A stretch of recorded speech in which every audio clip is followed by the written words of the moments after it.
pursuit of that justice and in support of that peace. Today, tomorrow, and always. We promise you. Hamas murdered 1,400 Israelis, maybe more. October 7th is another day that will live in infamy.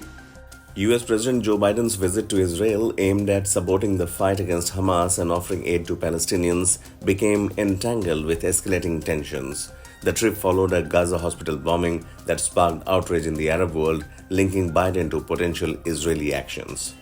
His pledge of additional aid for Israel faces scrutiny, with debates on taxpayer funds and the US veto of a UN ceasefire resolution causing diplomatic tensions. Biden announced $100 million in humanitarian aid for Gaza and the West Bank, urging Israel to permit aid delivery. In the wake of Hamas's appalling terrorist assault, it was brutal, inhumane, almost beyond belief what they did. This cabinet came together and standing strong, standing united, and I want you to know you're not alone. You are not alone. As I emphasized earlier, we will continue to have Israel's back as you work to defend your people. The people of Gaza need food, water, medicine, shelter. Today I asked the Israeli cabinet, who I met with for some time this morning, to agree to the delivery of life-saving humanitarian assistance to civilians in Gaza, based on the understanding that there will be inspections and that the aid should go to civilians, not to Hamas. Israel agreed the humanitarian assistance can begin to move from Egypt to Gaza. But let me be clear, if Hamas diverts or steals the assistance, they will have demonstrated once again that they have no concern for the welfare of the Palestinian people. And it will end. As a practical matter, it will stop the international community from being able to provide this aid.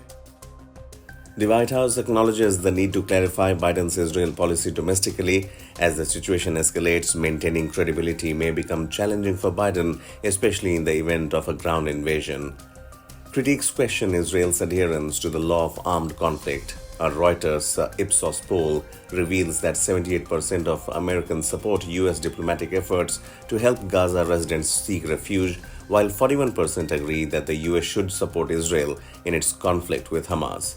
The crisis risks undoing diplomatic efforts to strengthen ties between Israel and the Arab and Muslim nations.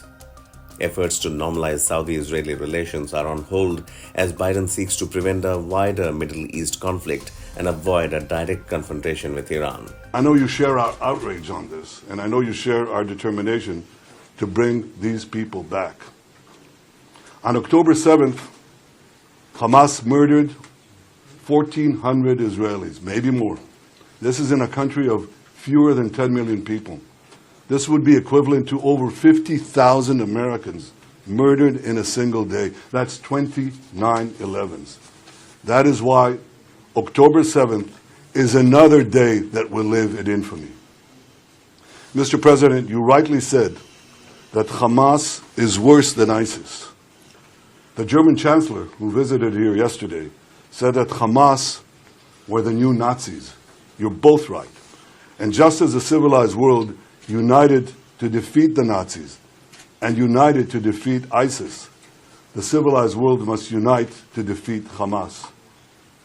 I can assure you, Mr. President, Israel is united to defeat Hamas. And we will defeat Hamas and remove this terrible threat from our lives. Biden's visit underscores the complexity of balancing support for Israel and addressing the humanitarian crisis, as Biden faces challenges in shaping the U.S. response amid these evolving developments.